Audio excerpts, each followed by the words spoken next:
दोस्तों नमस्कार। मुलायम सिंह यादव जनता दल से 1989 से 91 मुख्यमंत्री बनाए जाते हैं। उसके बाद में जनता दल में फूट पड़ जाती है।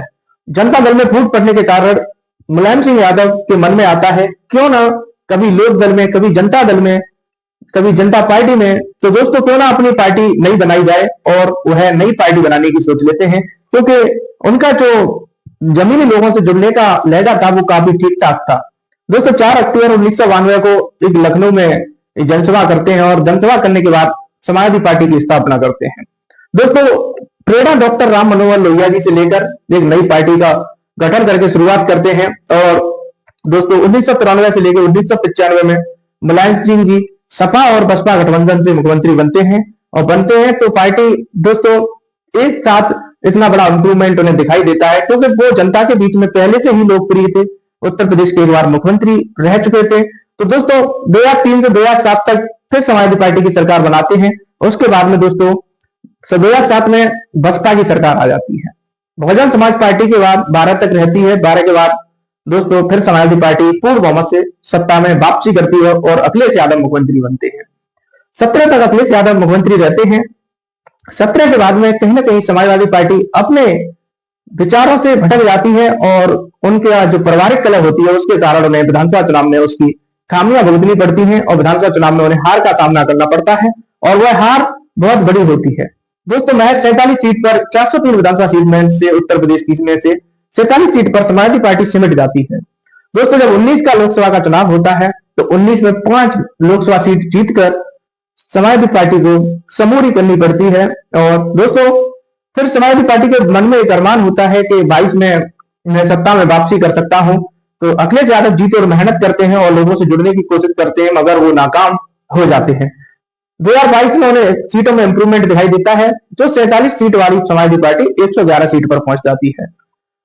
दोस्तों जब 111 सीट पर पहुंच जाती है समाजवादी पार्टी सोचती है कि क्यों ना सभी जाति धर्म से जुड़ा जाए और उनका जो कोर वोटर है उस कोर वोटर के साथ साथ अखिलेश यादव 22 के चुनाव के बाद एक सशक्त और जमीनी नेता की पहचान के रूप में उभरते हैं और वह पीडीए फॉर्मूला दे देते हैं। पीडीए फॉर्मूला देने के बाद अखिलेश यादव की जो छवि है वो वर्तमान में एक ओबीसी नेता के रूप में बन जाती है और निर्णायक नेता के रूप में बन जाती है। 12 से 17 वाले काम से उन्हें एक रोजगार और विकास का भी भाषा शैली में जाना जाता है कि क्योंकि 17 तक उन्होंने जो 2012 से 17 तक कुछ विकास किए थे उन विकास के लिए लोग उन्हें एक रोजगार के रूप में देखने लगे। वहीं दोस्तों पीडीए की जो असली परीक्षा होती है वो 24 का लोकसभा चुनाव होता है। 24 के लोकसभा चुनाव में वह जो सीटों का बंटवारा होता है उनमें पीडीए को ध्यान रखते हुए कहीं ना कहीं टिकट बंटवारा करते हैं और उनका रिजल्ट जो होता है वो अखिलेश यादव को देखने के लिए मिलता है। दोस्तों जो 5 सांसद वाली पार्टी 5 यूपी की नंबर 1 पार्टी लोकसभा में बन जाती है और 37 सीट जीतकर भारत की तीसरे नंबर की पार्टी बन जाती है। क्योंकि दोस्तों पहले नंबर पर भारतीय जनता पार्टी और दूसरे नंबर पर 99 सीट के साथ कांग्रेस और तीसरे नंबर पर उत्तर प्रदेश में समाजवादी पार्टी 37 सीट जीतकर तीसरे नंबर की भारत के अंदर पार्टी बन जाती है। दोस्तों वही एक बात करें समाजवादी पार्टी की तो 1993 में समाजवादी पार्टी को महज 109 सीटें मिलती हैं जब वो पार्टी की स्थापना करने के बाद पहली बार चुनाव लड़ते हैं। उसके बाद में 2002 में 143 सीट मिलती है। दोस्तों उसके बाद जो 2012 का चुनाव था उसमें 224 सीट पाकर पूर्ण बहुमत से सरकार बनाते हैं।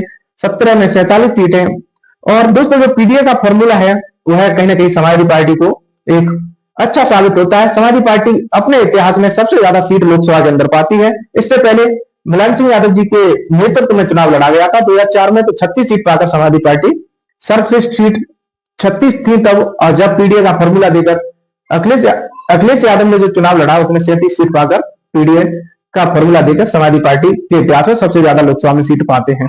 अब जो समाजवादी पार्टी के लिए जो परीक्षा है वह परीक्षा 27 का चुनाव है। क्या पीडीए का फॉर्मूला 27 में कमाल करेगा या फिर तीसरी बार भारतीय जनता पार्टी उत्तर प्रदेश के अंदर अपना जलवा बिखेरेगी?